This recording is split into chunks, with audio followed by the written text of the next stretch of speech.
Oui, Mais qu'as-tu donc? je tremblote. Sans chemise ni tricot. Alors, nous faisons la paire, tous les deux. Ah bon? Eh oui, moi aussi, je grelotte. Et je tremblote. En plus, je n'ai que la peau sur les os. Et tu as froid aussi? Oui, chut. Et faim. Faim de loup. Et pas un sou dans ma poche percée. Alors, peut-être, moi c'est pareil, mais peut-être que tous les deux, on pourrait aller trouver à manger ensemble. Ah, oui. Par exemple, on pourrait aller manger dans la grande rue. Mais j'y mets une condition. Ce que l'un obtiendra, il le partagera avec l'autre. Tout. Viande, pain, œufs, beurre, galettes et fromage, tout. Comme de vrais compagnons. Ah oui. Ah oui. Alors, filons dans la grande rue, voir comment se feront nos affaires. Allez, on y va.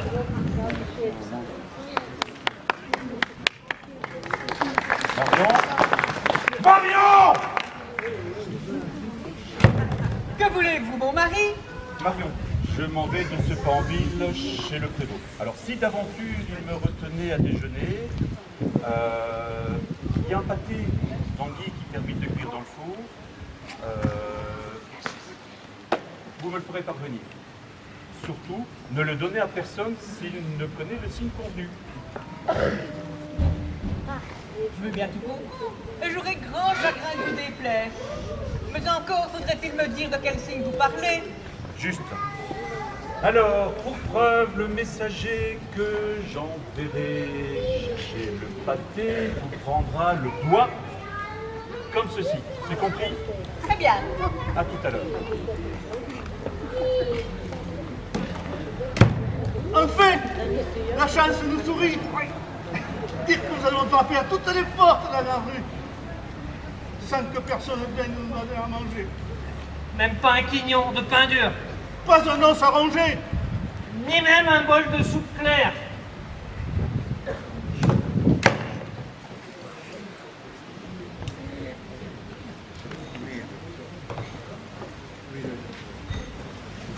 Tu vas aller voir la femme du pâtissier. Et sois bien effronté, bien sûr de toi, comme un homme qui connaît son affaire. Et tu lui prendras le doigt et tu lui demandes le pâté de nuit. Mais, as-tu compris? Pour tout de bon. Oui, j'ai compris. Mais si le mari revenait, Aucun risque, il est parti chez le prévôt. Ne t'inquiète pas. Je sifflerai 3 fois. Je ferai le guet. j'y vais alors. Par sang bleu. Mais si le mari revenait quand même. Je suis là, moi. Ouais. Et puis, nous mourrons de faim tous les deux si tu n'y vas pas. La sagesse populaire ne dit pas qu'il ne risque rien à rien. Tu as raison. Alors j'y vais? J'y vais.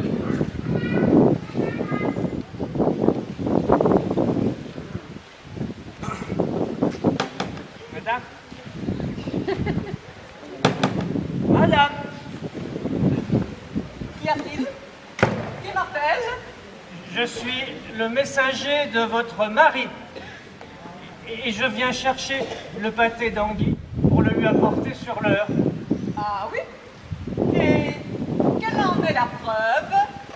Votre mari m'a dit de vous prendre le doigt et comme ça. C'est bien là la preuve que l'on doit me donner. Attendez.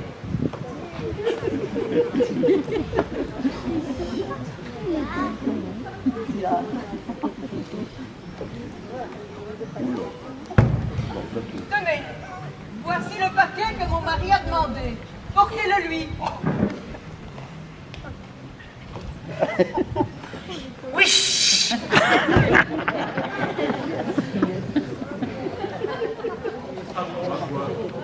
Ou je n'ai rien compris ou le prévôt s'est moqué de moi.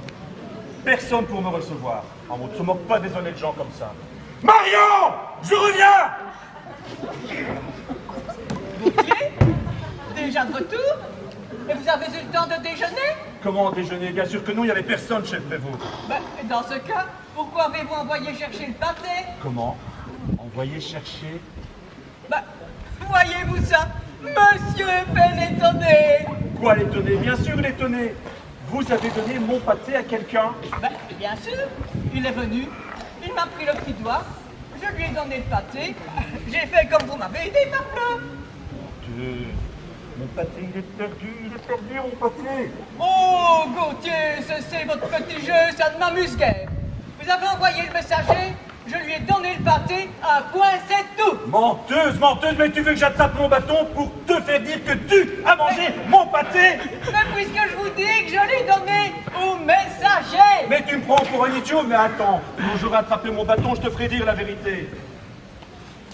Je vais vous le retrouver, votre pâté. Et ce brigand messager aussi. Mais je vous en supplie, mon mari, ne me donnez pas du bâton. J'y compte bien. Je te laisse 1 heure, et si au bout d'1 heure, tu n'as pas retrouvé mon pâté ou ton messager, je te ferai chanter une autre chanson, moi.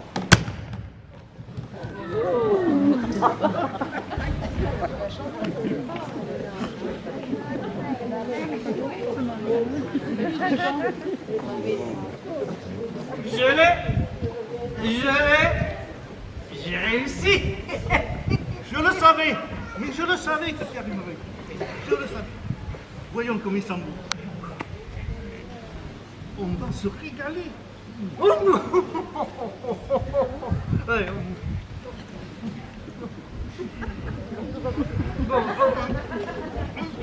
ce pâtissier, il sait faire quand même. Quel délice! J'ose pas imaginer ce dessert. C'est vrai que ce pâté est bon. Ouais. Il nous en reste 2 belles parts. Mais si tu voulais rendre service à ton tour, on pourrait finir ce festin par une belle tarte. J'en ai vu une par la porte entrouverte chez le pâtissier que tu sais. Elle était magnifique. Une pâte dorée à souhait. Mais retourne-y vite. Retourne-y vite. Prends à nouveau la dame par le doigt et demande-lui la tarte pour son mari. Ah ça non! J'ai eu bien trop peur. Après tout, j'ai fait ce que j'avais à faire. C'est à toi maintenant d'y aller. Ah. Bon, je le veux bien, mais garde le reste de le papier jusqu'à mon retour. Par ma foi, je te le promets. Ah, je vois bien au soleil que mon heure est bientôt passée.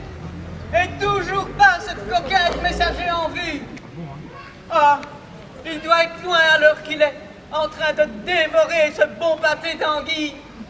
Aïe, mes côtes, qu'est-ce que je vais déguster?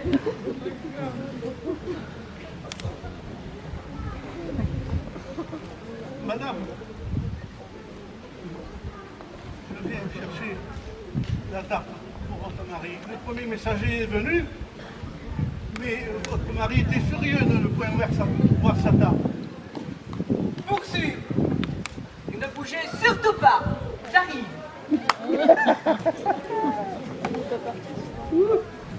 Ah, coquin!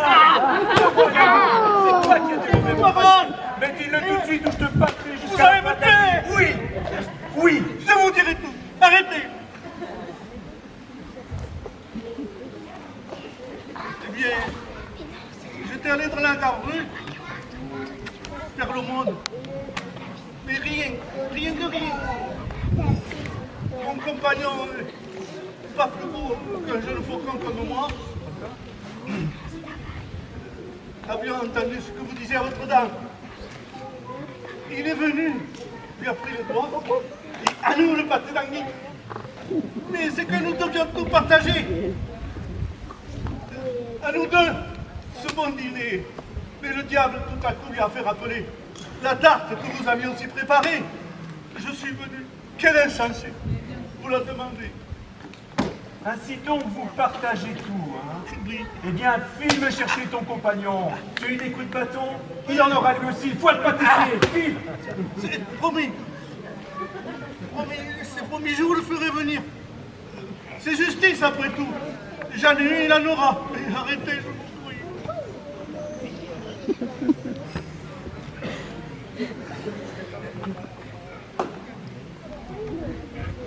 Et alors?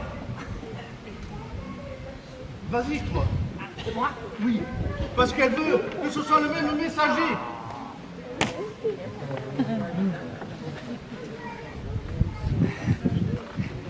Marie.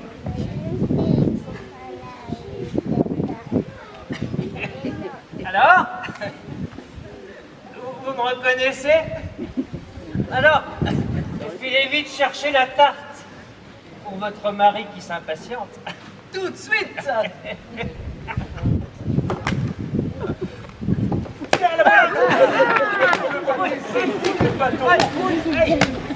Je suis à combien, là?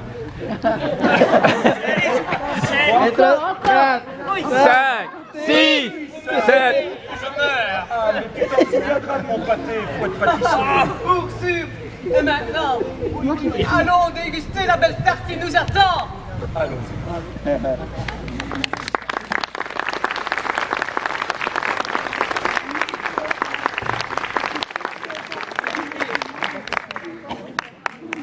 Déloyal. Tu savais, toi, que le mari était rentré, qu'il m'attendait. Et tu m'as envoyé me faire battre quand même? Oui, mais c'est que nous devions tout partager. Te souviens-tu, le bien comme le mal? C'est justice. J'en ai eu autant que toi. Si tu le dis. Nous sommes en fin de compte des receveurs de coups de bois. Nous le sommes, il est vrai. Mais je crois qu'il vaut mieux ne pas trop s'inventer.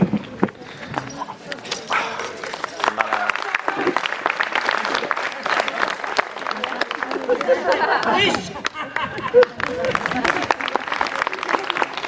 Bon, ben, c'est un peu raté.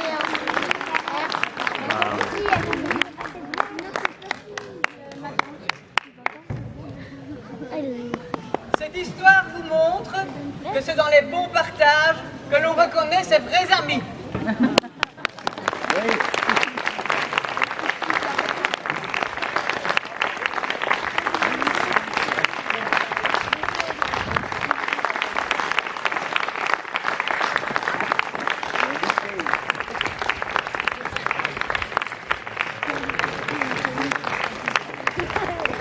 Cette petite pièce que nous venons d'interpréter est un fabliau du Moyen-Âge. Le nom de l'auteur nous est inconnu. La mise en scène est de Jean-Paul.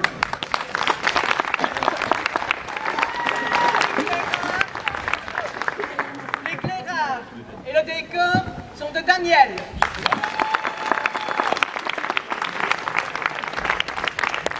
Le parquet d'anguille nous a été gracieusement offert par la pâtisserie Gemmeron.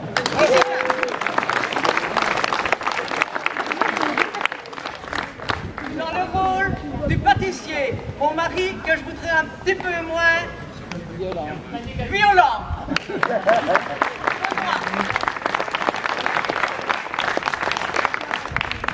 Dans le rôle du premier coquin, Daniel.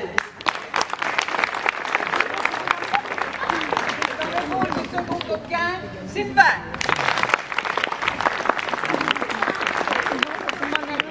Marion! Marie-Rose.